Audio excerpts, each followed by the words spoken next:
VK news, राष्ट्र के नाम। तो अयोध्या की शाश्वत स्थली से जो कल दीप प्रज्वलित हुए, उसने राष्ट्रवाद की एक भावना पूरे देश में, पूरे विश्व में फैलाई, एक रोशनी फैलाई प्रकाश की। ऐसे में सवाल ये कि जो देश में मुसलमान रह रहे हैं, क्योंकि इस देश से ही अब्दुल कलाम जी भी निकले, इस देश से ऐसे कई मुसलमान निकले जो कीर्तिमान बने भारत के लिए, उन लोगों के लिए क्या, जैसे आपने कहा कि मदरसा छाप नहीं होना चाहिए लोगों को, तो उन मुसलमानों का क्या जो अपनी मर्जी से इस देश के अंदर रुके, जिन्होंने पाकिस्तान जाना पसंद नहीं किया, उन मुसलमानों के लिए क्या कहेंगे आप? देखिए, सही में अगर कहा जाए तो सच्चाई ये है कि गीता, रामायण और पुराण को पढ़ करके मानवतावादी और राष्ट्रवादी तो तमाम हुए हैं, हो रहे हैं और होंगे, लेकिन कुरान को पढ़ने वाला सिर्फ आतंकवादी बना है। और आज जितने आतंकवादी संगठन हैं सब कुरान के पढ़ने वाले, और जितने आतंकवादी हैं सब अल्लाहू अकबर चिल्ला करके ही जो है वो आतंकवाद फैला रहे हैं। तो इसलिए शांति की स्थापना के लिए आवश्यक है कि गीता, रामायण और पुराण पढ़ाई जाए, वेद पढ़ाया जाए, कुरान पर ही प्रतिबंध लगना चाहिए। क्योंकि कुरान में कुछ जो आयतें हैं जिस पर तमाम अभी जो है तो मुसलमान ही आपस में लड़ रहे थे। कई लोग जो है सिया वक्फ बोर्ड के चेयरमैन वसीम रिजवी ने वहाँ जो है सुप्रीम कोर्ट में कहा कुछ आयतों को निकाल दिया जाए, तो वो तो हिंदू तो नहीं थे, मुसलमान ही हैं। उनको लगा कि इससे जो है मुसलमान आतंकवादी बन रहे हैं। तो देखिए, जो धर्म का मतलब होता है जो सबके सम्मान की बात करे, जो सबके हित की बात करे। अगर कुरान में ये है कि जो अल्लाह को नहीं मानता वो काफिर है, उसका मर्डर करना चाहिए, तो वो कुरान ही प्रतिबंधित होनी चाहिए।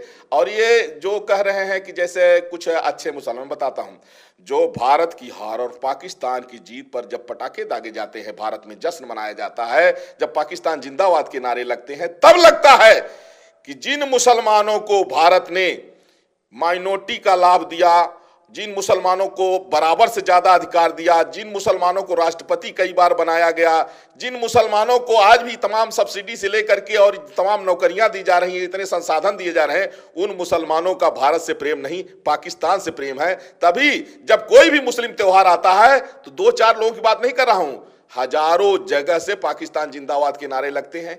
इसलिए जब उनका प्रेम पाकिस्तान से है तो उन पाकिस्तान जाना चाहिए। उनको भारत में वोट देने का अधिकार मुसलमानों का खत्म होना चाहिए। जिस दिन ईसाइयों और मुसलमानों का वोट देने का अधिकार भारत में खत्म हो जाएगा, उस दिन भारत में राम राज्य आ जाएगा। क्यों? कभी मौलाना जहांगीर, कभी मौलाना उमर पकड़े जाते हैं जो हजारों हिंदुओं को इस्लाम कबूल करा चुके होते हैं, और इन दरिंदों की इतनी बड़ी साजिश का पर्दाफाश होता है कि ये मूक बधिर दिव्यांग बच्चों को मानव बम बना के देश को दहलाने की तब साजिश सामने आती है, जिनकी इतनी घिनौनी सोच है। और एक दो की नहीं, ये करोड़ों की संख्या में ऐसे हैं। और ये जो कन्वर्जन हो रहा है, आज तक कोई हिंदू जो है, क्यों नहीं हिंदुओं में है, आज तक कोई हिंदू किसी मुसलमान को हिंदू नहीं बनाया, आज तक कोई हिंदू किसी ईसाई को हिंदू नहीं बनाया। लेकिन जो हिंदू से मुसलमान बन गए हैं, वो घर वापसी भी अगर करा लें तो भी ये लोग हल्ला करते हैं।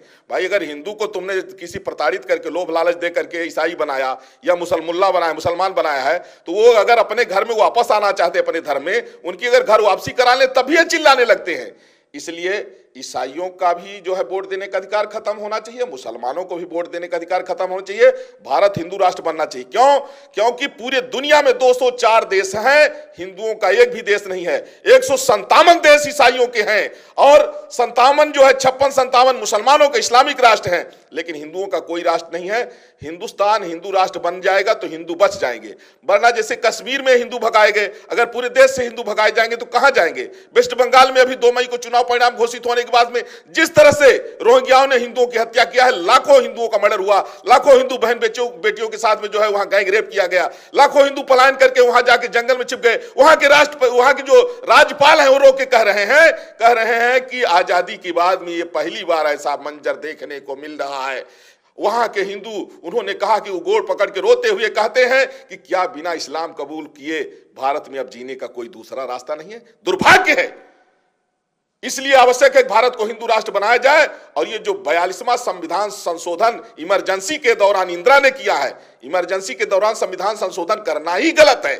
इसलिए उसको जो है रद्द करके सेकुलर शब्द हटाया जाए, भारत हिंदू राष्ट्र बनाया जाए। ये है ड्रीम मीडिया नेटवर्क और आप देख रहे हैं देश का पहला 24/7 digital news channel VK news, राष्ट्र के नाम।